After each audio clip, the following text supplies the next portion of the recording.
I'm Martha, a 28-year-old massage therapist at a local hospital. My days usually involved routine treatments until Mrs. Rossi, a feisty retired woman with osteochondrosis, became my regular patient. She had a knack for prying into personal matters, which I usually navigated with a mix of professionalism and humor. One afternoon, as I was working on her stiff shoulders, Mrs. Rossi's voice cut through the room's tranquility. "Martha, dear, you have such magical hands. Tell me, what does a job like this pay?" I smiled, continuing my motions. "It's around $4,000 a month, Mrs. Rossi." She clucked her tongue in a mix of surprise and disappointment.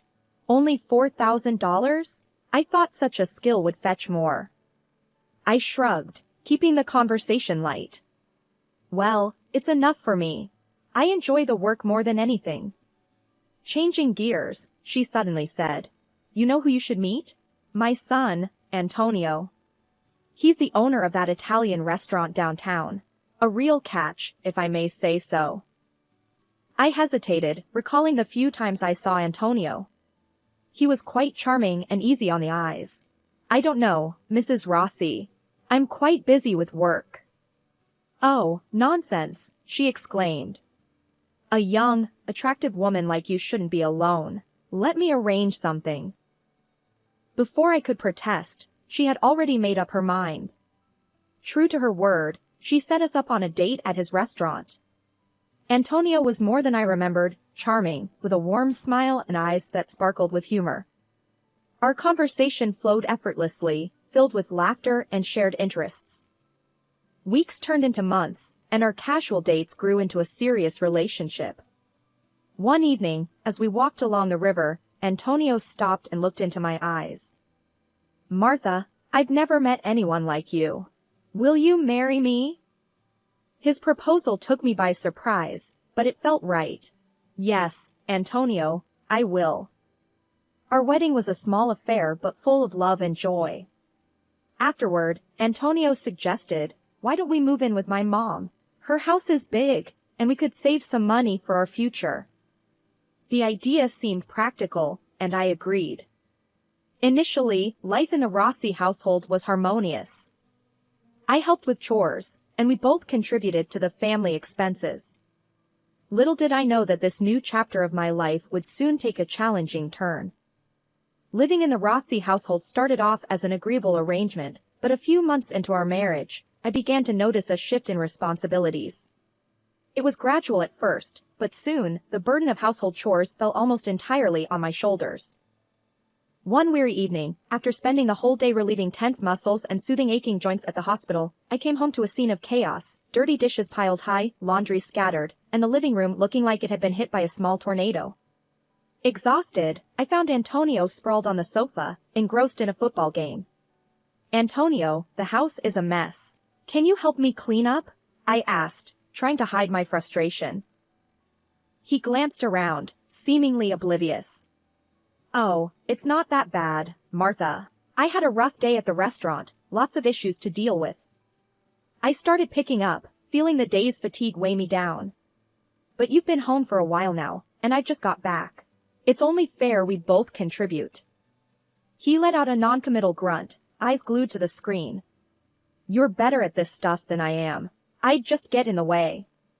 This pattern continued, growing more defined with each passing day. I found myself doing all the cooking, cleaning, and managing the home, while Antonio's contributions became increasingly scarce. A few days later, I decided to have a serious talk with him. After dinner, which I had prepared, I broached the topic.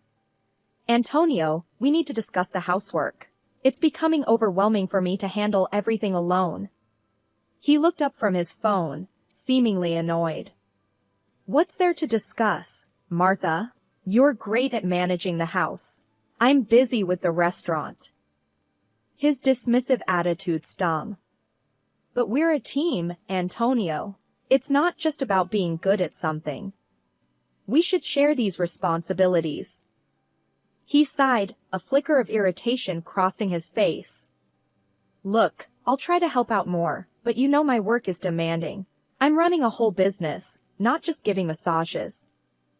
I bit back a sharp retort, feeling belittled and misunderstood.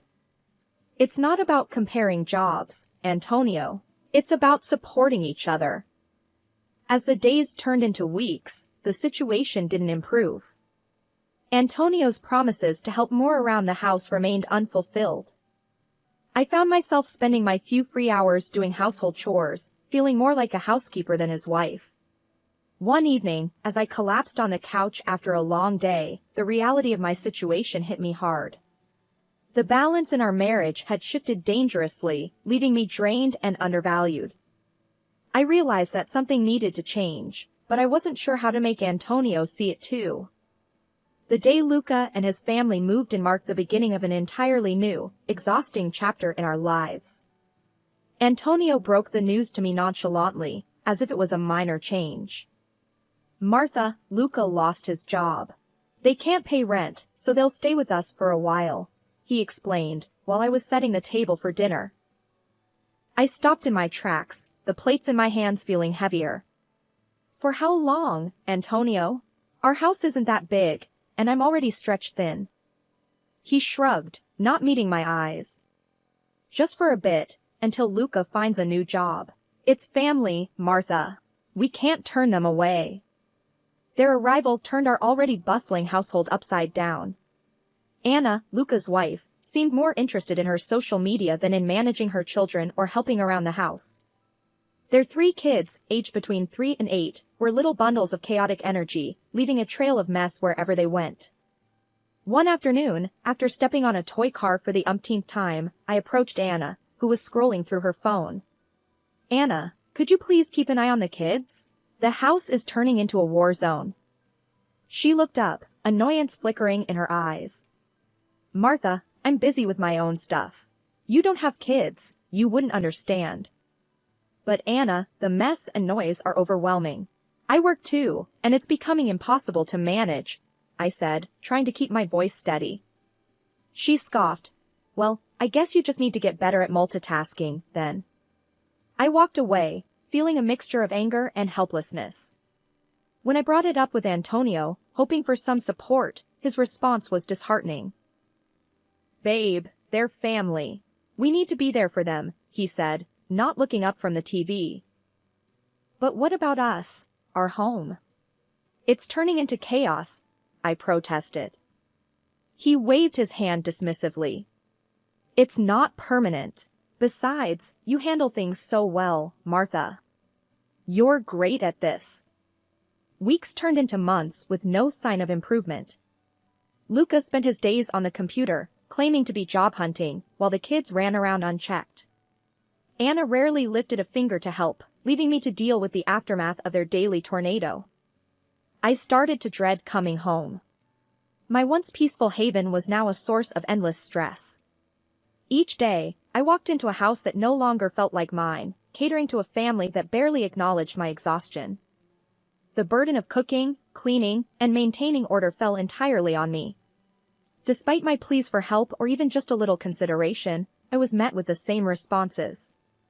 "You're so good at this, Martha," or "it's just for a little longer." I lay awake at night, wondering how a situation meant to be temporary had become my new, overwhelming reality.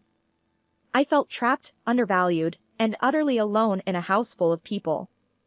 The funny thing is that I invested my entire salary in their family every month, all of $4,000. And they took it for granted. The tension in the house had been building like a pressure cooker, and it finally exploded one hectic evening. I came home to the usual chaos and mess, utterly exhausted from my workday. The sight of the unkempt house was the last straw. "Antonio!" I yelled, finding him lounging on the couch with a beer in hand. "This house is a disaster. I'm busting my back at work and I come home to this mess every day." Antonio looked up, irritation flashing in his eyes. "Oh, cut the drama, Martha. It's just a bit messy. You're acting like it's the end of the world." I couldn't contain my frustration. "A bit messy? Look around. It's like a pigsty and I'm the only one cleaning it up." That's when he lost it. He stood up abruptly, towering over me. "Lazy? You call this lazy? I work my ass off at the restaurant while you just rub people's backs." And now you whine about a few dishes. His harsh words felt like a slap in the face. That's not fair, Antonio. I'm not your maid. This is supposed to be our home, not just mine to clean. Before I could say more, Mrs. Rossi chimed in, her voice dripping with disdain. Oh, please, Martha. You're just a freeloader here, living in my house, using our things.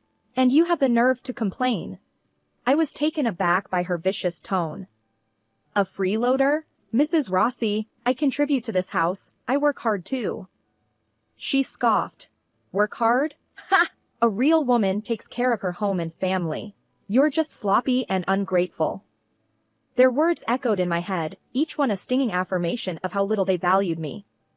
I stood there, shaking with a mix of anger, shock, and hurt. Antonio didn't let up. You should be thankful, Martha. You have a roof over your head because of us. Maybe if you managed your time better, the house wouldn't be such a mess. I felt a surge of defiance. I am not your servant, Antonio. I am your wife, and I deserve respect. But it was like talking to a brick wall. They had their minds set, seeing me as nothing more than an accessory to their home. Lying in bed that night, I realized that this wasn't a home, it was a prison. And I was trapped with people who saw my efforts as trivial and my presence as a nuisance. It was a sobering, painful realization that I was in a battle I was losing. The day Antonio announced he wanted a divorce felt like a surreal nightmare. It happened during one of our rare family dinners, where the tension was already thick enough to cut with a knife. I was passing the salad when Antonio cleared his throat. Everyone, I have something to say, he announced, his voice eerily calm. I want a divorce, Martha. I froze, the bowl in my hands almost slipping. What? Antonio, what are you talking about? His gaze was cold, devoid of the warmth I once knew. I've met someone else, Martha. She's better for me. The room went silent. Even Mrs. Rossi looked shocked, but not for the reasons I hoped. How much does she earn? She blurted out, her priorities crystal clear. 8,000 a month, Antonio replied proudly, as if he'd won some prize. I felt like I'd been punched in the gut. You're leaving me for money? He shrugged, the man I married nowhere in sight. It's not just about the money, Martha. She understands me, unlike you. I was struggling to process everything. And you think this is okay? To drop this bomb in front of everyone? Mrs. Rossi piped up, her voice sharp. Well, it's about time he found someone worthy. Someone who can actually take care of him. The sting of her words was overshadowed by the utter betrayal I felt from Antonio. He slid the divorce papers across the table. Just sign these, Martha. Let's end this amicably. My hands trembled as I took the pen. I felt numb, the reality of the situation sinking in. Amicably? After everything I've done for this family? Antonio's expression was cold, detached. It's for the best, Martha. You'll see. With a heavy heart and a sense of unreal detachment, I signed the papers. The room remained silent, the only sound being the scratching of the pen on paper. As I stood up, the weight of the situation finally hit me. I hope she's worth it, Antonio. I really do, I said, my voice laced with a relief I couldn't hide. I packed my things that night, the silence of the house echoing the hollowness I felt inside. Antonio and his family watched, their faces a mix of surprise and confusion at my calm demeanor. Little did they know, inside, I was even rejoicing at the thought of being free from this toxic environment. I closed the door behind me, leaving behind a life that was no longer mine. The night air felt crisp and refreshing, a stark contrast to the stifling atmosphere I had just escaped. As I walked away, I realized this was not an end, but a new beginning. Moving into my rented apartment was like stepping into a new world. I took all the furniture and fancy appliances I had bought, leaving behind nothing but empty spaces in Antonio's family home. It caused quite the uproar. I still remember the day Mrs. Rossi and Anna confronted me as I was loading the last of my things into the moving truck. You can't just take all this stuff. It belongs in the house. Mrs. Rossi shouted, her face red with anger. I turned to face her, feeling a surge of defiance. Actually, I bought all of this with my own money. It's mine, and I'm taking it with me. Anna chimed in, her tone dripping with disdain. You're such a selfish brat, Martha. You think you can just walk away and take everything? I shrugged, not letting their words get to me. Call it what you want, but I'm done being your maid and your family's cash cow. I'm starting over. They were fuming as I drove away, but I felt an immense sense of relief, like I had shed a heavy burden. Settling into my new place, I reveled in the peace and quiet. It was small, but it was mine. The day I received the job offer from the prestigious medical center was the icing on the cake. The salary was nearly double what I was making before. I remember calling Sarah to share the news. Guess what? I got a job offer from that famous medical center. It's a big leap in my career, and the pay is amazing. Sarah's excitement mirrored mine. Martha, that's fantastic. You totally deserve this. You're going to kill it. The conversation was a stark contrast to the ones I had in Antonio's house. Here was a friend who believed in me and celebrated my achievements, not someone who saw me as just a means to an end. My first day at the new job was exhilarating. I was greeted with respect. Mr. Johnson, the center's director, welcomed me personally. Martha, we're thrilled to have you on board. Your expertise is going to be a great asset to our team, he said with a genuine smile. I couldn't help but beam with pride. Thank you, Mr. Johnson. I'm excited to be here and contribute to the center. Leaving the chaos of Antonio's family home and stepping into this new role was empowering. It felt like I had finally taken control of my life, steering it in the direction I wanted. The days of being undervalued and overburdened were behind me. Now, I was recognized for my worth, both professionally and personally. That night, as I sat in my quiet living room, sipping a cup of tea, I felt a profound sense of peace. The struggles and hardships had led me to this moment, and I was grateful for the journey. For the first time in a long while, I was genuinely excited about what the future held. It was a regular evening in my new life when I heard a forceful knock on my door. I opened it to find my ex-mother-in-law, Mrs. Rossi, standing there with an expression that reeked of desperation and frustration. What do you want, Mrs. Rossi? I asked, not hiding my annoyance. She barged in, her voice laced with urgency. Martha, you need to come back. Antonio's restaurant is tanking. We're drowning in debt. I couldn't help but snort. Come back? After the way you all treated me? You've got some nerve. She glared at me. You're part of this family. It's your responsibility to help us out. I crossed my arms, feeling a surge of defiance. My only responsibility is to myself. I'm not your family's ATM, Mrs. Rossi. She was seething. You ungrateful wench. You think you're too good for us now, huh? Sitting pretty in your fancy apartment? I shook my head, amused by her audacity. I'm not ungrateful. I'm just done being used. What happened to that woman Antonio left me for? Mrs. Rossi's face twisted in displeasure. That gold digger? She left him as soon as the money troubles started. Shows what she was really after. I burst into laughter, the irony too rich to ignore. Well, looks like karma really does come around. Her eyes narrowed. You think this is funny? We're struggling here, Martha. I leaned against the door frame, my resolve firm. Not my circus, not my monkeys anymore, Mrs. Rossi. I've moved on. You should too. She huffed, her anger palpable. You'll regret this, Martha. When you're all alone and miserable, you'll wish you'd helped. I smiled, the sense of freedom filling me with confidence. I doubt that. Goodbye, Mrs. Rossi, and don't come back.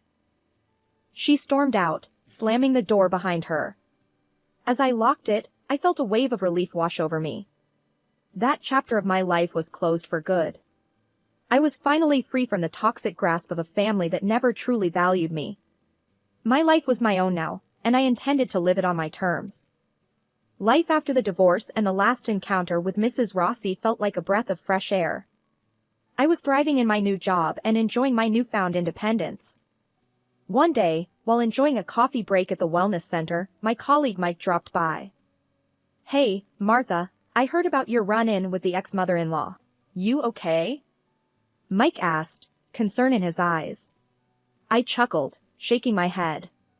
"More than okay, Mike. It's like a bad sitcom, you know? I'm just glad it's over." Mike smiled. "You've got some guts, Martha. Most people wouldn't have handled it as well as you did." I sipped my coffee, feeling a sense of pride. "I guess I just reached my limit, Mike. No more drama for me." The conversation shifted to work, and as I talked with Mike, I realized how much my life had improved. I was no longer weighed down by the negativity and manipulation of my former family. Later that week, I caught up with Sarah over dinner. She had been my steadfast supporter through all the ups and downs. "You look great, Martha. Really, like a weight's been lifted off your shoulders," Sarah observed as we sat in a cozy restaurant. I smiled, feeling a surge of gratitude. "Thanks, Sarah. It's been a journey, but I'm finally at a place where I feel happy and in control." Sarah raised her glass. "To new beginnings and to a friend who's shown what strength really is." I clinked my glass with hers. "To new beginnings and to friends who stand by you through thick and thin." The evening was filled with laughter and positive conversations, a stark contrast to the tense and uncomfortable dinners at my former in-laws. As I lay in bed that night, I reflected on the changes in my life. I had faced adversity, but it had led to growth and new opportunities. I had learned my worth and vowed never to let anyone treat me as less than I deserved. The following morning, I received a text from Antonio. It was short and seemed filled with regret. "I'm sorry for everything, Martha. I hope you can find it in your heart to forgive me." I stared at the message for a long moment. Forgiving Antonio wasn't about absolving him of his mistakes, it was about freeing myself from any lingering bitterness. I typed a response, my heart light and free. "Antonio, I've moved on. I forgive you, but more for my peace than yours. Take care." Sending the text felt like closing a chapter. I was no longer bound by the past, and the future looked bright. I had come out of this ordeal stronger and more resilient. As I prepared for work, I felt a sense of excitement about the possibilities that lay ahead. My journey had taught me about resilience, self-worth, and the power of moving forward. I was ready for whatever life had in store for me, and I knew that no matter what, I had the strength to face it head-on.